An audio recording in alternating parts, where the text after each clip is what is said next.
Palakkad train ഇടിച്ച് പരുക്കേറ്റ കാട്ടാന കാടിറങ്ങി. കുട്ടേക്കാടിന് സമീപമാണ് അപകടമുണ്ടായത്. കാട് കയറിയ ആന വീണ്ടും റോഡിലേക്ക് എത്തുകയായിരുന്നു. നിഖിൽ പ്രമേഷ് ഉണ്ട് പാലക്കാട്ട് നിന്ന് വിവരങ്ങൾ നൽകാൻ. നിഖിൽ, എപ്പോഴാണ് കാട്ടാനയെ ട്രെയിൻ ഇടിച്ചത്? അതിനുശേഷം പിന്നീട് വനപാലക സംഘത്തിന്റെ നിരീക്ഷണത്തിലായിരുന്നല്ലോ കാട്ടാന. ഇപ്പോൾ എന്താണ് പുതിയ വിവരങ്ങൾ?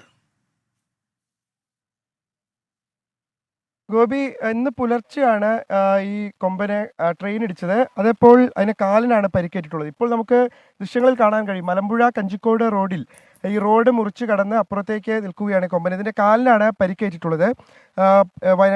പാലക്കാട് DFO അടക്കമുള്ളവർ ഇതിനോടൊന്നും തന്നെ ഇവിടെ സംഭവ സ്ഥലത്ത് എത്തിച്ചേർന്നിട്ടുണ്ട്. ഇതിനെ സസൂക്ഷ്മം വനവകുപ്പ് ഉദ്യോഗസ്ഥർ നിരീക്ഷിക്കുന്നുണ്ട്. ഇന്ന് രാവിലെ ഏതാണ്ട് 6 ആനകളാണ് ഈ പാളം മുറിച്ച് കടക്കുന്നതിനിടെ പുറകിൽ വന്ന് ഈ കൊമ്പനെ ട്രെയിൻ ഇടിക്കുകയായിരുന്നു. തുടർന്ന് ഇതിൻ്റെ കാലിനാണ് പരിക്കേറ്റിട്ടുള്ളത്. ഇതിനെ നടക്കുന്നതിന് പ്രയാസമുണ്ട്.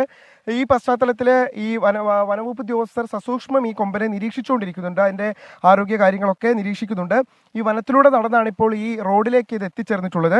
കാലിനാണ് ഇതിന് പരിക്കേറ്റിട്ടുള്ളത്. കൂടുതൽ ചികിത്സ അതിന് ഉറപ്പായും നൽകേണ്ടി വരും. വെള്ളമാണ് ഇപ്പോൾ അന്വേഷിക്കുന്നത് എന്നുള്ളതാണ് മനസ്സിലാക്കാൻ കഴിയുന്നത്.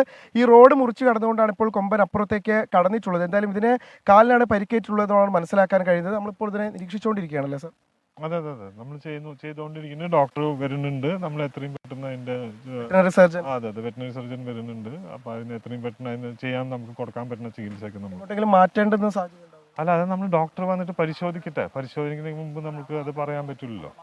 ഇതിലൂടെ ഇപ്പോൾ വാഹനങ്ങളൊന്നും തന്നെ കടത്തിവിടുന്നില്ല. നമുക്ക് കാണാൻ കഴിയും, ഒരു ഭാഗത്ത് വനപാലക സംഘം, മറ്റൊരു ഭാഗത്ത് ആ കൊമ്പൻ അങ്ങനെ നിൽക്കുന്നുണ്ട്. ഇതിലൂടെ വാഹനങ്ങൾ ഇപ്പോൾ നിലവിൽ വിടുന്നില്ല. ആ കൊമ്പന് നല്ല പരിക്കുണ്ട്. അതായത് കാലിനാണ് ആ ആനയ്ക്ക് പരിക്കുള്ളത്. സ്വാഭാവികമായിട്ടും ഇതിലൂടെ നടന്നു പോകുന്ന സമയത്ത് നമ്മൾ കാണുന്നുണ്ട് ദൃശ്യങ്ങളിൽ അതിന് നടക്കാൻ വളരെയധികം പ്രയാസം അത് നേരിട്ടുകൊണ്ടിരിക്കുന്നുണ്ട്. ഈ പശ്ചാത്തലത്തിലാണ് വെറ്ററിനറി സർജനെ ഇങ്ങോട്ട് വിളിച്ചു വരുന്നത്. അദ്ദേഹം കൂടി എത്തിയ ശേഷമായിരിക്കും ഇതിൻ്റെ ആരോഗ്യ കാര്യങ്ങളിൽ ഇനി തുടർ നടപടികൾ സ്വീകരിക്കുക. നേരത്തെയും ഈ പാളത്തിലൂടെ കടന്നു പോകുന്ന സമയത്ത് ആനകൾക്ക് പരിക്കേൽക്കുന്ന സാഹചര്യം ഉണ്ടായിട്ടുണ്ട്.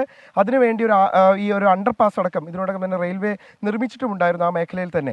എന്തായാലും ഇന്ന് പുലർച്ചെയാണ് ഈ സംഭവം ഉണ്ടാകുന്നത്. ആനയെ ഇപ്പോൾ സസൂക്ഷ്മം നിരീക്ഷിച്ചുകൊണ്ടിരിക്കുകയാണ് വനവകുപ്പ് ഉദ്യോഗസ്ഥർ. ഗോപി, ശരി. നിഖിൽ പ്രമേഷാണ് വിവരങ്ങൾ നൽകിയത്. ട്രെയിൻ ഇടിച്ച് പരുക്കേറ്റ കാട്ടാനയെ ഇപ്പോൾ സസൂക്ഷ്മം വനപാലകർ നിരീക്ഷിക്കുന്നുണ്ട്. നിഖിൽ പ്രമേഷ് അതിന്റെ വിശദാംശങ്ങൾ പങ്കുവയ്ക്കുകയായിരുന്നു പാലക്കാട്ട് നിന്ന്.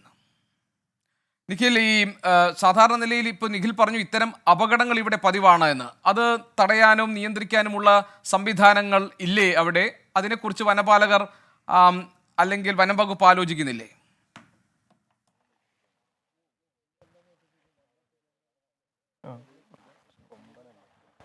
ഗോപി, നിരന്തരം പലതവണ ഈ മേഖലയിൽ ഇത്തരത്തിലുള്ള അപകടങ്ങൾ ഉണ്ടായിട്ടുണ്ട്. അതായത് ഈ റെയില് മുറിച്ച് കിടക്കുന്ന സമയത്ത് ആനകൾക്ക് പരിക്കേൽക്കുന്നത് ഇവിടെ പതിവാണ്.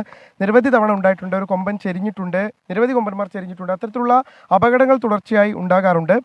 അതുകൊണ്ട് തന്നെയാണ് ഇപ്പോൾ റെയിൽവേ കോടികൾ ചെലവിട്ടുകൊണ്ട് ഒരു അണ്ടർപാസ് അടക്കം, ആനകൾക്ക് കടന്നു പോകുന്നതിന് വേണ്ടിയുള്ള അണ്ടർപാസ് അടക്കം നിർമ്മിക്കുന്ന സാഹചര്യം വരെ ഉണ്ടായിട്ടുണ്ട്. എന്തായാലും ഇന്ന് പുലർച്ചെ ഈ 6 ആനകൾ ജനവാസ മേഖലയിലൂടെ കടന്നു പോകുന്നതിനിടെയാണ് ഈ 6 ആനകൾ ഒരുമിച്ച് കടന്നു പോകുന്നു. അതിൻ്റെ ഏറ്റവും പുറകിലുണ്ടായിരുന്ന ഒരു ആനയ്ക്കാണ് ഈ ട്രെയിൻ ഇടിക്കുന്ന സാഹചര്യം ഉണ്ടായത്. അതിൻ്റെ കാലിനാണ് പരിക്കേറ്റിരുന്നത്. നമുക്ക് ഇപ്പോൾ ദൃശ്യങ്ങൾ തന്നെ കാണാൻ കഴിയും. അത് നടന്നു പോകുമ്പോൾ അതിൻ്റെ കാലിന് നന്നായി പരിക്കേറ്റതിനാൽ നടക്കാൻ വലിയ പ്രയാസം നേരിടുന്നുണ്ടായിരുന്നു.